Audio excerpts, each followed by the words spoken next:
Sejam muito bem-vindos ao Destinos Curados. É um prazer estar aqui. Obrigada por nos receber aí na sua casa. E o meu desejo, o nosso, é de encontrar você muito bem. E deixar você melhor, com certeza. Com muita esperança.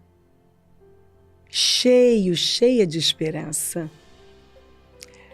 Olhando para o futuro. Sorrindo para o futuro. Com Jesus tudo é possível, eu amo dizer isso, Ele é a solução, Ele nos transforma, Ele é o suficiente. Andar com Ele é mudança de vida total.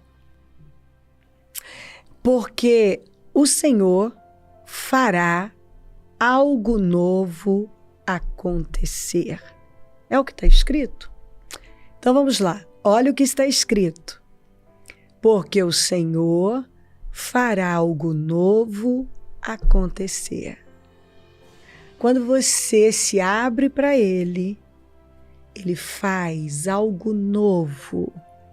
Ele faz essa coisa nova. Deixem o que se foi. Eu vou fazer uma coisa nova. E sabe, está escrito que você encontra favor andando com Deus até no deserto. As coisas são mudadas de tal maneira que antes, até o que tinha tudo para dar certo, dava errado. Aí você começa a andar com o Senhor, até o que tem tudo para dar errado, passa a dar certo. Porque a bênção dele enriquece. Enriquece, não acrescenta dores. Porque eu sei os planos que tenho para vocês, diz o Senhor. São planos de bem e não de mal, para lhes dar o futuro. Sim, por isso que eu falo. A gente começa a andar com Jesus, começa a sorrir para o futuro. Para lhes dar o futuro pelo qual anseiam. Ele dá o fim que nós esperamos. E eu tenho uma história assim que, eu estava rindo já, me divertindo. Histórias maravilhosas e até engraçadas. Mas Deus fez uma obra tão linda. E eu acredito que você vai se edificar bastante. Sejam muito bem-vindos, Eliana. Obrigada, Benito. Obrigado, Bispo. É um prazer ter vocês aqui, viu? Prazer é meu. Bom, eu estava rindo já das histórias de vocês, porque tem muita coisa que a gente não pode esquecer. Eliana, você foi criada num lar disfuncional, Sim. como a maioria, lamentavelmente, né? Normalmente eu começo os testemunhos dizendo você foi criado num lar disfuncional e às vezes eu até paro e penso, meu Deus, isso tem se tornado um padrão, que coisa louca, né? Mas que maravilha saber que a gente tem Jesus que pode mudar tudo isso, sim. Que era disfuncional, se torna funcional, maravilhoso.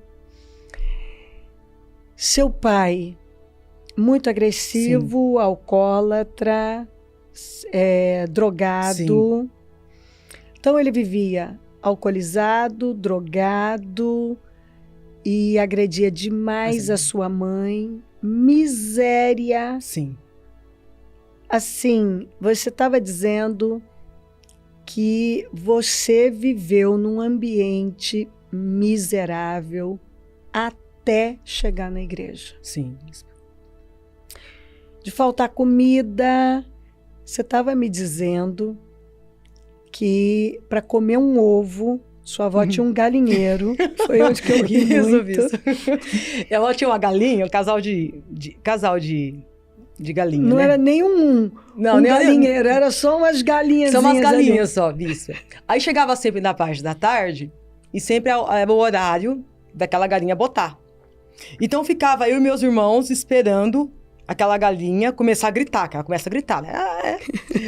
E aí a galinha botava. Então a gente esperava a galinha botar pra gente pegar, comer aquele ovo, bispa, da galinha. Mas aí ela botava um ovo só. Bispa. Como é que era isso? Vocês brigavam? Cada um dia comia um ovo. Ah, é? Cada dia um comia um ovo, mas ficava ali esperando a galinha botar. Num caso assim, a gente fazia um bolinho de chuva à tarde, assim. Que, fazia alguma coisinha isso, alguma coisa com aquele ovo. Com aquele ovo, bispa. E isso era uma rotina. Ir lá esperar a galinha botar para poder pegar. Isso, bispa, desse jeito. Você disse também que vocês tomavam a sopa na escola. Isso. Mas estava ainda com fome. E que vocês apostavam, né? Porque o que chegasse primeiro é que ia conseguir comer. Que ia conseguir comer, isso. Porque se depois o que chegasse por último, já não tinha comida suficiente. Sim. Batia o sinal, um olhava para o outro e já começava a correr. Aquele que chegava primeiro jantava. Aquele que não chegava primeiro não jantava. E você disse que você muitas vezes... Eu ficava para trás. Ficava para trás e não tinha comida, e aí você chorava porque não tinha comida. Não tinha comida, bispa. Ia dormir com a barriguinha roncando.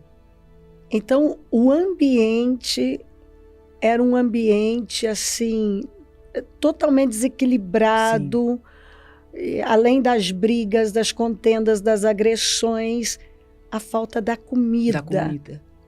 Até de desejar. Doce.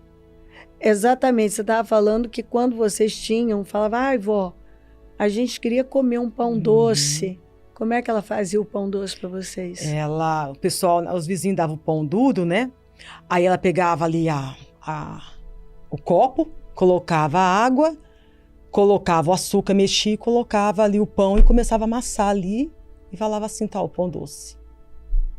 Aquele é o nosso pão doce. Porque sempre o padeiro passava, sempre à tarde, né? Então a gente via os vizinhos comprar pão, né, para as crianças, tudo, e a gente ficava com vontade e corria lá, pedia para a avó, e a avó fazia isso, nosso pão doce. O pão que alguém dava. Que alguém dava, bispa. Que alguém dava. Você disse que tudo era ganhado. Tudo era ganhado. O pão duro, a roupa... tudo era ganhado. Se queria um presente, era uma vez por ano, que minha mãe podia dar para nós. Você disse que, por fim, seu pai abandonou mesmo a família. Sim. Sua mãe tinha que trabalhar, deixava vocês com a sua avó e não dava. Não dava. Nada, né? Ela trabalhava, mas não dava. Minha avó ia até nos açougues, né? Para buscar retalho. Pegar aqueles retalhinhos para tentar fazer alguma coisa. Um fubá com um retalhinho ali de carne, essas coisas assim, isso. É. Era desse jeito. E as pessoas costumavam falar a respeito de vocês de forma bem negativa. Sim, que o meu irmão seria o viciado, o ladrão, que eu e minha irmã seriam as perdidas, que ia dar muito netos para minha mãe e minha avó cuidar. Seria mães solteiras, né? Foi isso que eu ouvia bastante, isso. Isso era constante. Era constante. Eles falavam que, lá na casa da dona fulana... Lá os negrinhos da dona Maria Cabeluda, os negrinhos que a gente chamava de negrinho, né? É. Os negrinhos da Maria Cabeluda, que tá tudo perdido. Coitado daquela velha, coitada. Desse coitada jeito. daquela velha, porque aqueles negrinhos vão dar... Isso, aqueles Ninguém negrinhos. vai vingar. Isso mesmo. É muito importante, isso é muito bom você dizer isso, porque no final da história, a história é outra, forte, né? É forte. E aí... Você vai ficando mocinha, com 13 anos, começa a se envolver com drogas, num ambiente onde mais companhias, você começou a envolver com traficante, e foi para cocaína, qual outra droga? Maconha, cocaína, boate, pagode, carnaval. Isso, bicho, sempre tava ali, sempre tava nesse meio. Sempre no pagode, era pagode daqui, a pagode dali, era carnaval. Minha vida, com 13 anos já comecei, aos 15 anos Você disse que você ia pro carnaval e você era uma daquelas mulatas todas, com o seu fio dental. Pensava que abafava, né, bispo? Ia sambar daquele jeito. Daquele jeito, bispo. E o seu, eu lembro que você até sambava bem, né? E você sambava bem. Ô, Eliana, e você, com 15 anos, se envolveu... Você vivia, né? Isso, bispo. Com muitos relacionamentos, aí você engravidou de um rapaz. Isso. Agora, mãe solteira, você entrou meio que em pânico e no desejo de se livrar da criança. Naquele dia, você quase teve uma overdose de tanto que você usou drogas para ver se você perdia a criança. Perdia ela. E eu fiquei na rua, né? Porque quando eu usei tanto assim, os meninos, eu fiquei lá na rua jogada lá, né? Eles pegando ali o dedo, que a língua começou a enrolar, que eu me lembro um pouco disso. E ali eu falava assim, não, eu não quero essa criança, não. Eu não quero ser mãe solteira. Eu não quero essa criança. Isso... E para quem não sabe, você é a mãe da Tamires que canta para mim. Isso. Que coisa, hein? Com aquele vozeirão. E o diabo estava ali lutando para destruir com tudo, né? Bispo. E você tentou, através de uso excessivo de drogas, matar, abortar essa criança. Eu me batia na barriga, né, bispo? Eu falava que eu não queria, né? Eu falava, eu não quero você, eu não quero. Eu não quero, você tá destruindo a minha vida, eu não quero. Você falava isso, bispo. Que coisa. Isso é muito forte, porque quando a gente olha a sua história de vida, a reconstrução, a construção, a transfundação, a história de vocês, na verdade... E a Tamires, né, que graças a Deus que você ainda chegou, ela tinha 5 anos, e você não conseguiu matá-la, graças a Deus, eu agradeço. E o céu agradece, todo mundo agradece. Você tem essa menina sem querer, não queria, teve esse bebê, e aí você não queria cuidar de criança, você não queria nem saber. Não queria ela. Né? E você... esperava sua mãe dormir, porque sua mãe já tinha dito que não ia cuidar de criança. Esperava ela dormir, largava a menina, pulava a janela, ia para as boates. E aconteceu até da sua mãe ir atrás de você em boates com a menina no colo, chacoalhando a menina chorando. Ou você voltar da noitada de manhãzinha, sua mãe lá chacoalhando a menina. Ou seja, tinha tudo para dar errado. E também, como a Tamires começou a crescer, já que a mãe não olhava mais ela, a mãe ficou esperta, né? Eu comecei a pegar no carrinho, colocava no carrinho e levava uns pagodes comigo. Já com uns 2 aninhos, eu tava com as perninhas já dançando, pra lá e pra cá, já pagodinho. Aí minha mãe não queria ficar mais, a mãe ficou esperta, né? Quer dizer, ela não vai fugir mais. Meu Aí eu Deus, fazia isso. Essa parte da história eu não conhecia, não.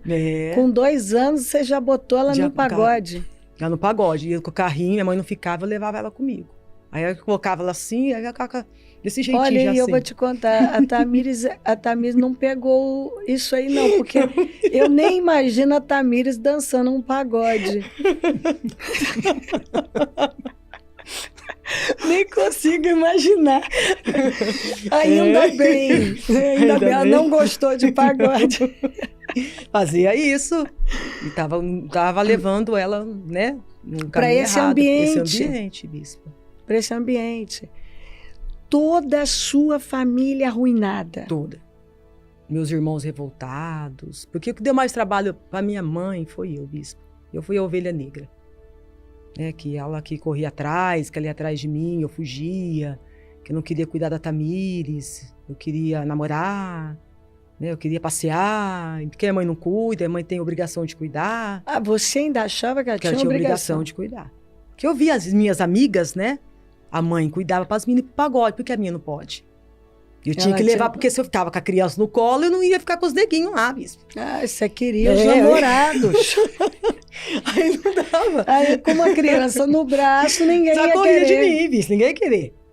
Então, onde que eu, né? E eu não queria ficar. Aí, né, eu deixava, assim, sempre com a minha mãe ou com meus irmãos, né? Senão, era com meu irmão ou com a minha irmã. com a Tamires. Aí, às vezes, meu irmão não queria ficar, aí eu tinha que levar ela. Ô, Eliana, e você chegou num ponto de desespero, de vazio, Sim. de... Tentei suicídio, bispo. Peguei faca, assim, né? Pra se... Você não tinha machucar. juízo, Não tinha isso. equilíbrio, não tinha visão. Não tinha uma estrutura espiritual dentro de casa. Minha mãe só trabalhava, né, bispo? Ela trabalha. E eu aprendi as coisas na rua. Minha mãe não chegou assim, sentou e conversou, é assim. Não, eu aprendi na rua. As amizades, as conversas, foi assim. E aí, nesse fundo de poço, drogas, noitadas, já levando sua filha, miséria. Engraçado, né? Não tem dinheiro pra nada, mas arruma pra isso, né? Sim, bispa, arrumava. E tinha, hein? Tinha droga. Eu nem gastava, que eu não trabalhava. Ia no suga das pessoas, porque sempre tinha. Sempre arruma alguém sempre, pra dar, né? Sempre, bispa. Mas sabe, eu não era muito bebida, mas era droga. Ô, Eliana, aí você foi pra igreja? Isso. Aí aí me falavam que tinha abrido uma igreja na Galeazzi. Quando nós abrimos lá. Isso. Aí eu fui lá conhecer. Cheguei lá de sainha curta, chegando na igreja. Sainha curta, blusinha, peito parecendo, aquela tudo coisa. De fora. Tudo de fora. Fui bem recebida. E foi bem recebida. Bem recebida. Tamires no carrinho com chupeta na boca. E você com pouco pano no corpo. Cheguei chegando na igreja, aí eu fui bem recebida, com carinho, ninguém olhou pra sua roupa, nada. E ali você começou a ouvir a palavra, Sim, a trilhar outro caminho? Isso. Aí eu foi mudando dentro de mim algo. Porque aí eu comecei a ir na sede, né, na Badibacite, aí eu vi a senhora. Aí eu vi a senhora quando ela se vestia, né, assim, eu falei assim, nossa, eu quero ser como ela. Tava coberta, eu tava, né? Aí eu queria ver. Não preciso de tão pouco pano assim. Aí eu vi a senhora, eu falei assim, eu quero ser igual a ela. Aí só foi meu espelho. Né? Comecei a perseverar, buscando com a Tamires, ficava o dia inteiro na igreja. A Tamires tinha 5 anos. 5 anos. E aí você foi trilhando esse caminho, ouvindo a palavra, sim. Pegando exemplos diferentes, pessoas diferentes. Isso. Aí a palavra foi entrando. Foi mudando tudo. Você foi mudando? Foi mudando tudo, bispa. De pensar, não tinha mais vontade, os pagode. Você foi liberta de drogas, de tudo. Esse mundanismo, o pecado. Fui liberta de tudo, bispa. Também algo que mexeu muito comigo, que eu comecei a olhar com os olhos, para Tamires com os olhos diferentes, de amor, bispa. Até os 5 anos você não tinha esse espírito maternal? Não tinha. Não tinha. Depois que eu entrei na igreja... Você não conseguia ser mãe? Não sabia o que era ser mãe, bispa. Foi na igreja que você aprendeu? Foi na igreja que eu aprendi. O amor, assim, proteger a filha, né, tudo. Eu aprendi na igreja. Você foi aprendendo? Fui aprendendo. Você foi aprendendo tudo, né? Sim, senhora, bispa. Porque você não sabia, né, nada. Nada. Eu sabia só coisa do mundão, só dos pagodão, né? Depois que eu cheguei na igreja, foi a mudança interior minha. Fui deixando tudo, pegando nojo de tudo. As amizades, ainda tinha gente que ia na porta da minha casa me chamar, mas aí já não tinha mais vontade. Tinha vontade de estar na igreja. E a Tamires sempre estava comigo na igreja. Era sol e chuva, no carrinho, ia para a igreja. E você começou a trilhar um caminho que você não conhecia e que ninguém na sua casa conhecia, né? Não, ninguém conhecia, bispa. Todo mundo, assim... Quando eles ficou sabendo que eu estava na igreja, era um milagre. Quer dizer, minha mãe se revoltou também, né? Quando eu fui para a igreja. Eu fazer aqui na igreja, enfiado na igreja, né? Nem sabia que a filha estava aprontando tanto, né? Nem imagina. Minha mãe vai saber agora sobre tudo isso aí. Tem coisa que a mãe não sabe, bispa. Tem coisa que eu nem contei para ela. Muita coisa. Muita coisa. Ô, Eliana, a partir dali, você foi se tornando dia após dia uma pessoa diferente. Sim, bispa. Quando eu me vejo, Tem pessoas assim que, do meu tempo, me vê e fala assim, eu não acredito que ela mudou. Tem pessoas que falam isso.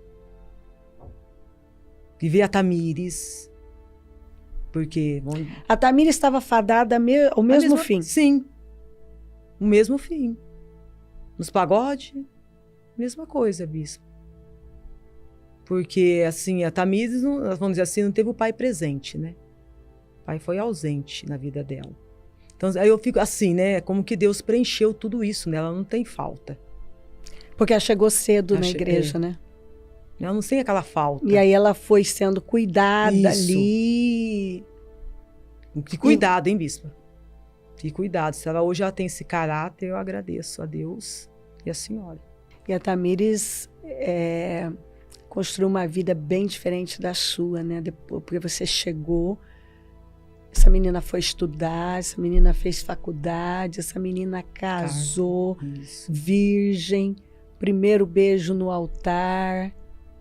Assim, o oposto, né, da sua vida antes, né? E tudo isso porque aí você aprendeu e você foi conduzindo, e o ambiente, né, que ela foi criada foi suprindo, né? Tinha pai, tinha mãe, tinha todo mundo, né? Sim, bispo, assim, eu falo assim que Deus supriu aquele vazio do pai. A pessoa fala assim, não tenho pai, é falta de Deus, bispo. Hoje eu vejo assim, Deus, eu falo isso para ela. Deus, você não teve pai para te dar um apoio para você, para te dar carinho, ela não teve. O pai dela não teve. Não teve lá, mas Deus assumiu isso, e supriu. Sim, bispo. Né? Quando ela abraçou o Pai Eterno, né? Isso, abraçou. Ela conheceu, né, o Pai Eterno, né, bispo? Essa foi a diferença. Eliana, foi uma mudança radical. Sim, senhora, bispo, em tudo. Tanto que quando viram a sua família, quando foram vendo o tamanho da transformação, você ganhou sua família inteira para Jesus. Sua família hoje congrega parte na nossa filial da Galeazzi e do Juriti. Isso. São obreiros. Sim. A miséria acabou. Tem casa própria, carro, vida. Isso. Quer dizer, o que diziam? Como é que eu fiz questão que você dissesse, né? Os neguinhos da Maria Cabeluda, da minha avó. A sua avó é chamada de Maria Cabeluda. Coitada daquela velha, coitada. Era isso. Os negrinhos, essas meninas vai tudo perdido e vai encher a casa de netos para ela criar. Os neguinhos da Maria Cabeluda. E os meninos vão tudo se envolver com coisas no crime. Isso, que o meu irmão seria o ladrão e seria o viciado em drogas. Todos eles, você foi essa porta. Sim, senhora. Todos eles salvos, transformados, acabou a miséria. Acabou. Nenhum partiu para isso. Não, nenhum, bispo, nenhum. Quer dizer, até estavam lá envolvidos, mas Deus tirou todo mundo. Quer dizer, foi uma obra. O meu irmão hoje, ele é assim, um exemplo para nós de pai e de marido. Tanto que ele é dedicado à família dele, é só a família dele, bispo. E aprendeu na igreja. Na igreja. Aprendeu na igreja. Olha que coisa. Isso é muito forte. É muito forte. E você falou que, inclusive, você falou com ele que vinha dar o testemunho. Sim, senhora. E ele ainda tinha algo daquele tempo, da miséria. E aí ele falou para você que ele dobrou os joelhos e viu tudo que Deus fez na vida dele, que foi como que algo fosse tirado dele. Que ele estava livre. Olha. Isso é poderoso, né, Bissa? Demais, demais. Porque vocês viveram muitas frustrações. Muita vergonha. E escassez, muita humilhação, né? E isso tudo desapareceu. Quer dizer, com Jesus, a libertação foi total. E aí, bispo, eu faço, né, com eles, uma vez por mês, a gente faz ação de graça, agradecendo a Deus. E a gente canta louvor, doa a palavra. Que maravilha. Maravilhoso. Benito, sua história também, hein, Benito? Benito, eu vou chegar lá, mas é muito você também, igual o ovo aqui, que eles esperavam para a galinha botar. Você disse que não passou, como a Eliana, fome, mas privações, dificuldades. Mas um grande problema de toda a família era comprar e não pagar, e vocês eram chamados de caloteiros. De caloteiros. E o que eu ia falar, que eu já comecei a rir, é que vocês, até o caixão do seu avô, vocês não pagaram, e aí o dono da funerária ia lá e fazia escândalo e dizia: vocês são todos caloteiros porque vocês não pagam nenhum caixão. Vocês enterram. Vocês... Nem o caixão que enterra. Ia na porta de casa à luz do dia com viatura funerária. Aquela ômega suprema que era bem discreta, né? Com giroflex em cima, escrito funerária, nome tal. Batia no portão, apertava o interfone. Caloteiro, sai daí de dentro. Não paga nem o caixão que vocês enterram. Paga sem vergonha. Quase deu briga, queria agredir e assim por diante. Era normal na porta de casa isso. Você disse que quando um limpava o nome, todo mundo corria para aquele para sujar de novo. Para sujar, era imediato. Quem limpou o nome? Benito? Oh, vamos lá. Na época um tênis, né? Uma mesa para casa, uma cama. No final tinha um lema que ninguém falava, mas era assim, comunicado entre nós, né? O pessoal fala por aí, né? Devo, não nego, quando puder eu pago. Nós não. Devemos, não negamos e quando puder não pagaremos também. Não pagava? Não pagava. Ixi, fugia. Mas... Você disse que vocês compravam em lojas e depois ainda argumentavam: não, eles são ricos. Sim, senhora. Isso aí não faz diferença, não. Era normal. Conversa típica nossa em casa. Desse jeito. Não pagávamos. Não pagávamos. Não era... Ia dar um cheque uma vez, lembrei de algo importante, bispo. Meu pai estava com o nome sujo, mas ele tinha um talão com alguns cheques ainda. A gente foi no posto, levou galões, esses de plástico. Por quê? Vamos passar o cheque no posto, encher os galões. Enquanto o cara vai consultar lá no guichê, a gente pega o galão e sai rápido. Aí o cara começou a encher os galões, meu pai preencheu o cheque e falou: vou lá consultar. E encheu, enquanto ele foi consultar, saímos com os galões quase correndo para casa. Era prática comum nós fazer isso. Você disse que vocês uma vez foram cobrados, 3 carros, 3 cobradores chegaram juntos na porta da casa de vocês, e aquilo era escândalo, eles gritavam e os vizinhos... Sabiam o horário, bispo. Era assim, vizinho, tinha um que ficava na esquina com uma cadeira sentado, um senhor. Ele virava a cadeira em direção à nossa casa, porque ele sabia que X hora ia ter barraco lá. Era todo dia desse jeito. Alguém cobrando vocês? Cobrando nós. Tem uma noção, bispa? Até de domingo ligavam para cobrar a gente por telefone. Eu nunca vi ninguém ser cobrado de domingo. Nós éramos. Era sério mesmo. Era bem sério, era uma coisa bem grave.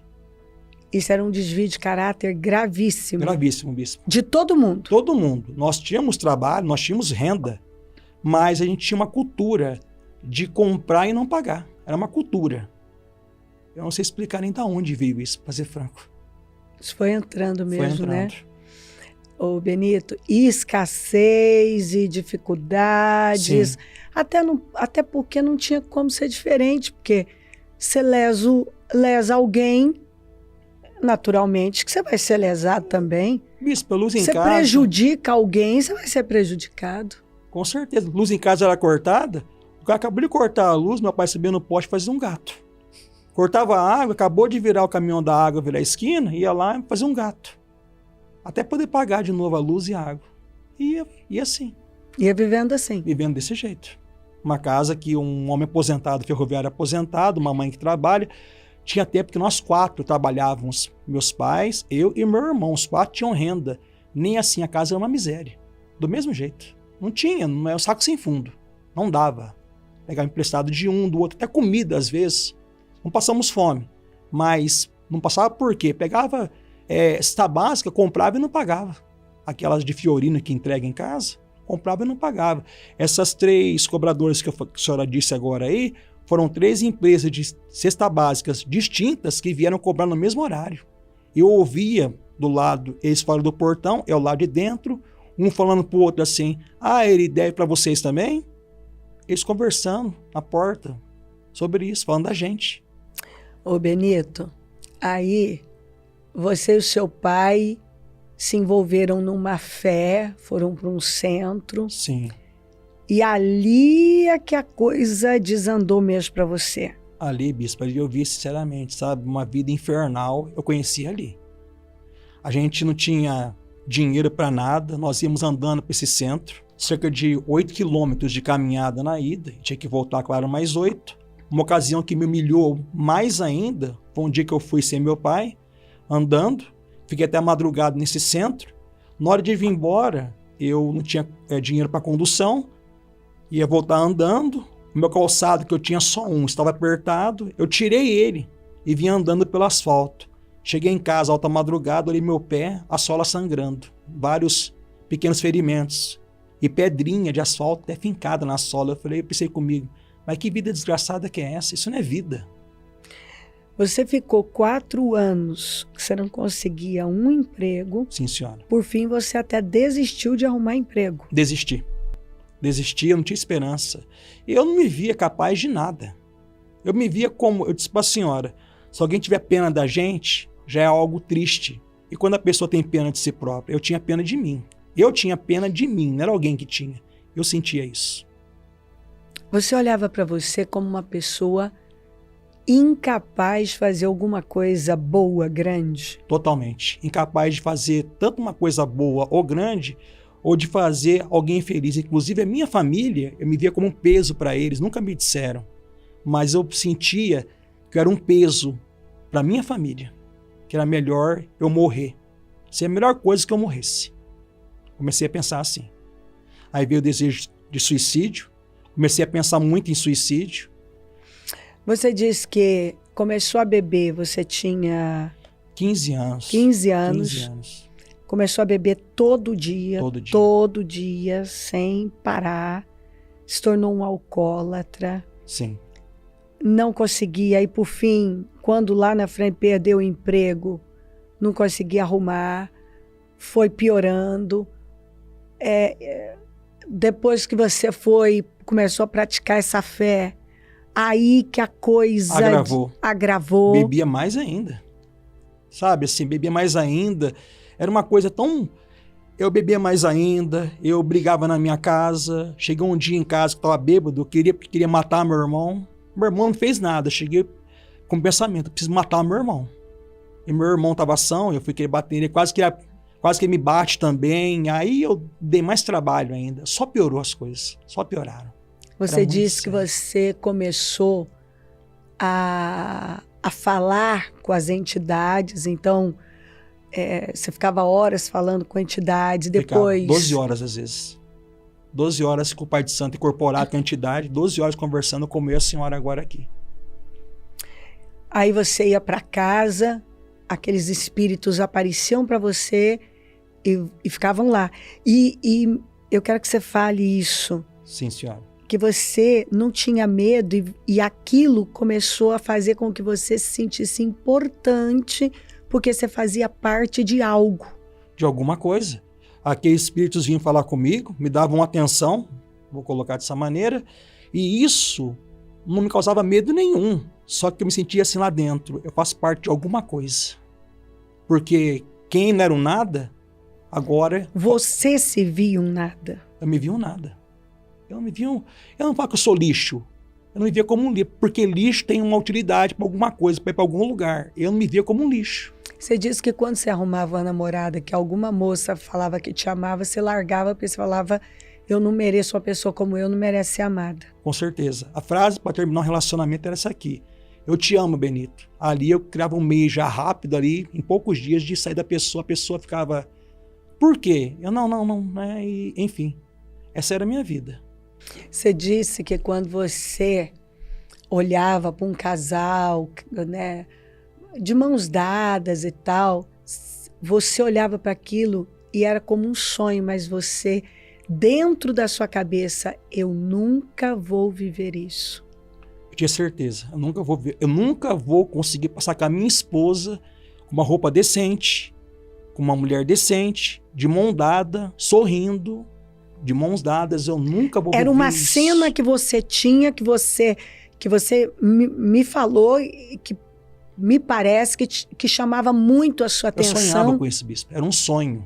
Era um sonho de olho aberto. Era um sonho que eu tinha de realizar. Ter uma família. Formar uma família. Eu nunca vou ter família.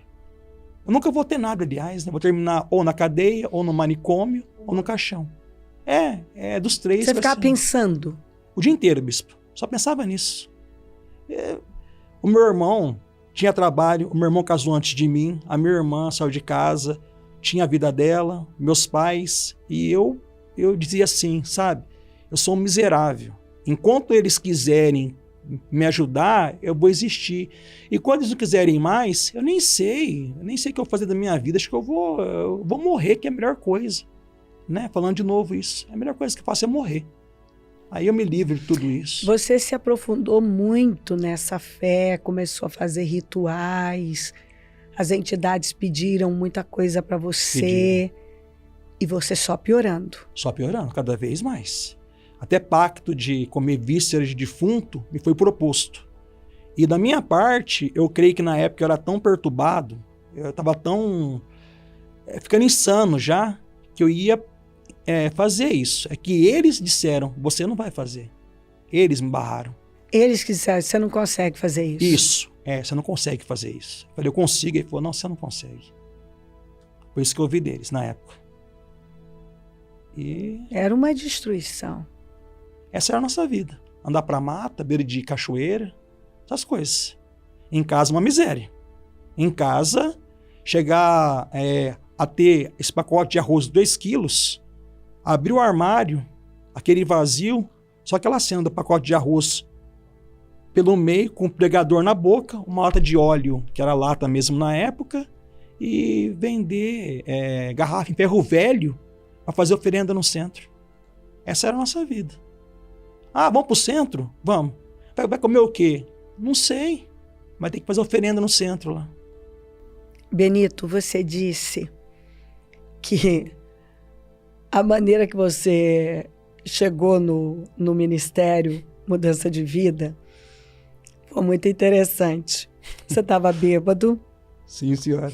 Encontrou outro bêbado. Outro bêbado. Eu não sei se eu tenho que me alegrar, né? Aí os 2 bêbados, e o bêbado te evangelizou. Foi o bêbado que me E evangelizou. o bêbado disse assim, vamos na igreja comigo.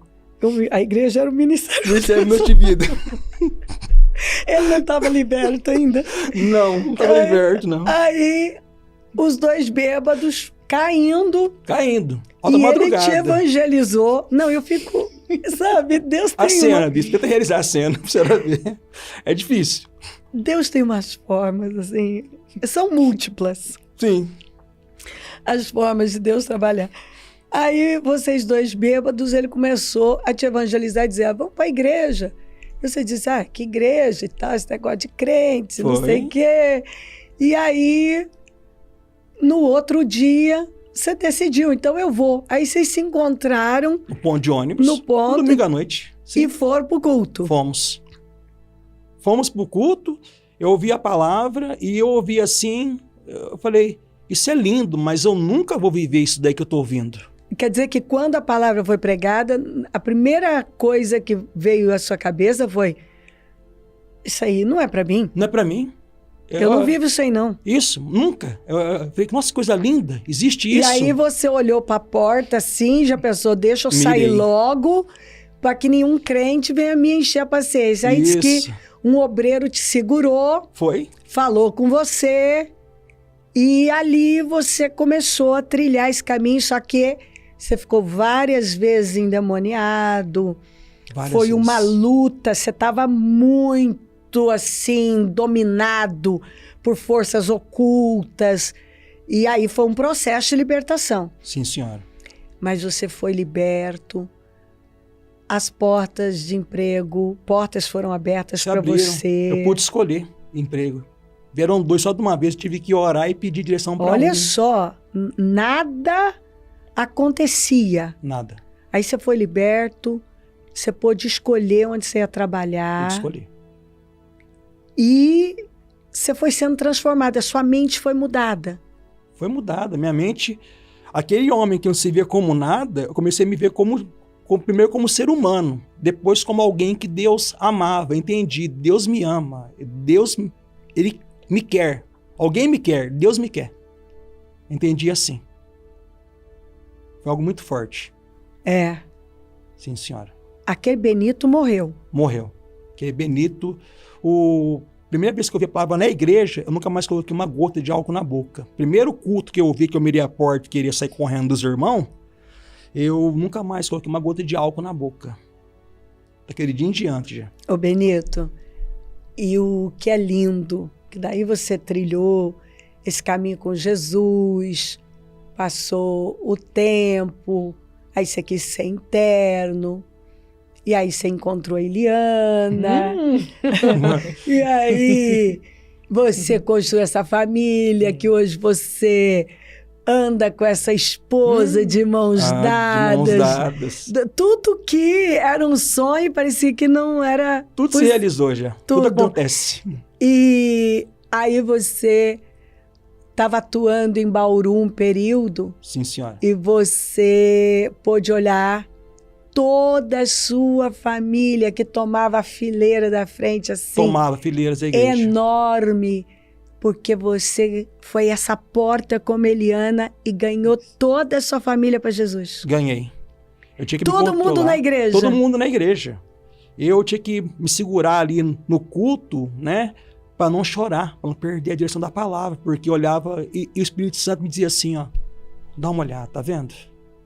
E eu ali tinha que segurar. Porque eu falei, meu Deus. O cara que se via como um nada foi um instrumento, uma referência para ganhar a família inteira. Quem é que queria me ouvir, bispo? Quem que ouviu um bêbado que pensa em suicídio e que pega remédio controlado em CAPS? Quem é que queria ouvir? Verdade. Uma pessoa como essa. Você já estava tomando remédios controlados e tal. E agora um homem de Deus, casado, com família, e toda a sua família salva.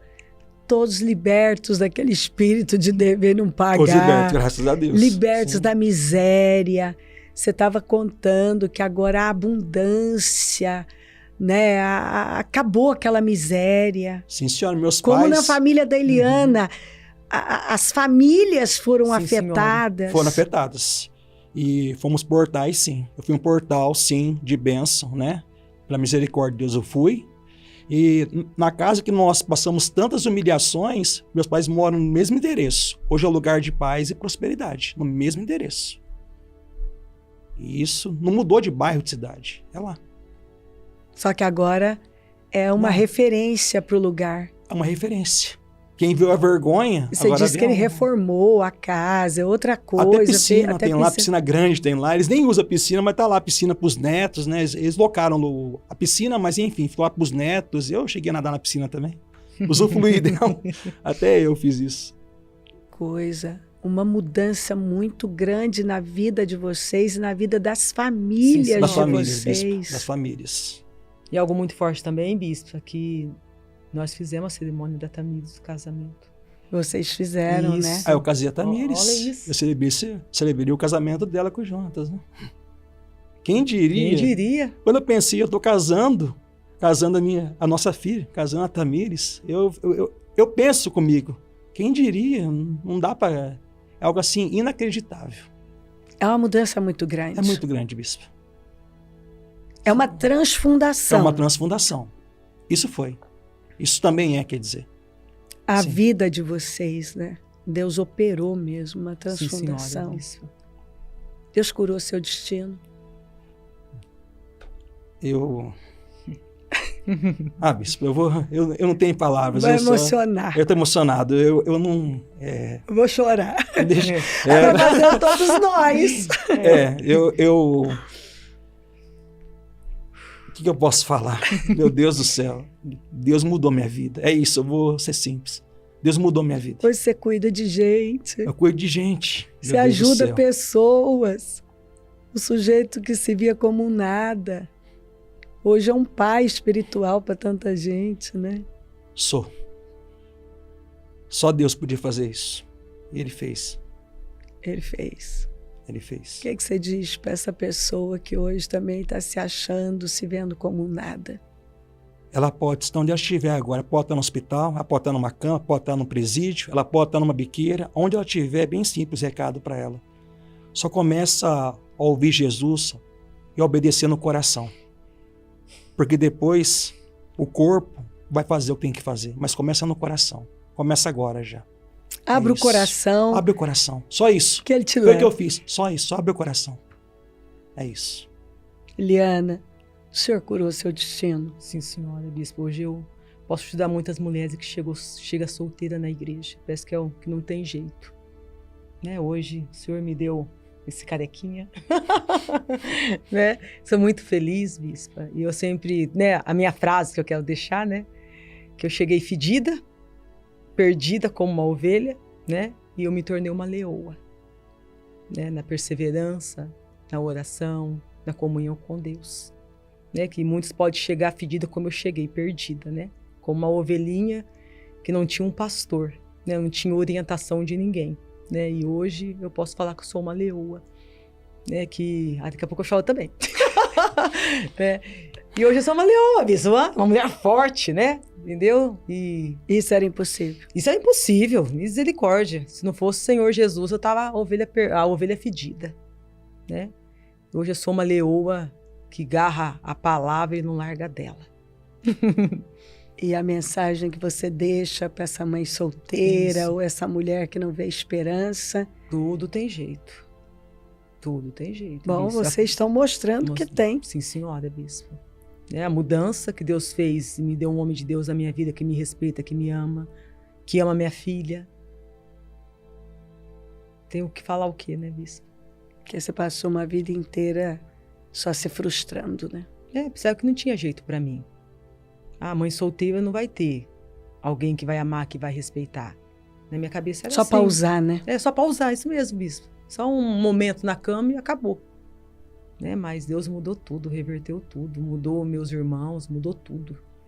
E é tão lindo isso, que a mulher que não conseguia ser nada, nem mãe, nem nada, e de repente, hoje a transformação é tão grande que ajuda outras pessoas, que orienta. Hoje eu tenho amor pelas almas, né, bispo? Como o Senhor teve por mim, tem por mim. Maravilhoso, maravilhoso. Tá aí. Lindo, né? Forte, edificante. Muito. Eu conheço a história, mas eu me edifico. Eu fico aqui ouvindo, e dentro de mim dizendo, oh meu Deus, como o Senhor é bom. Provar e vede que o Senhor é bom. E quem tem provado, tem comprovado. Vamos orar. Oh, meu Deus, muito obrigada. Obrigada por tudo. Obrigada por uma obra tão linda.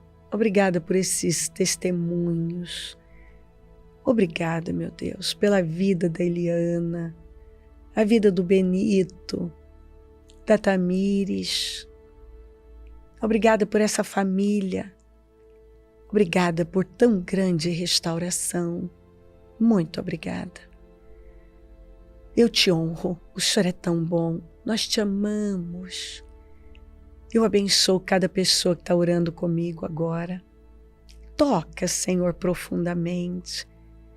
Eu não sei como está esse coraçãozinho, mas eu sei que o Senhor pode entrar agora e curar, e tocar, e transformar, libertar. Ah, Senhor, encha de esperança.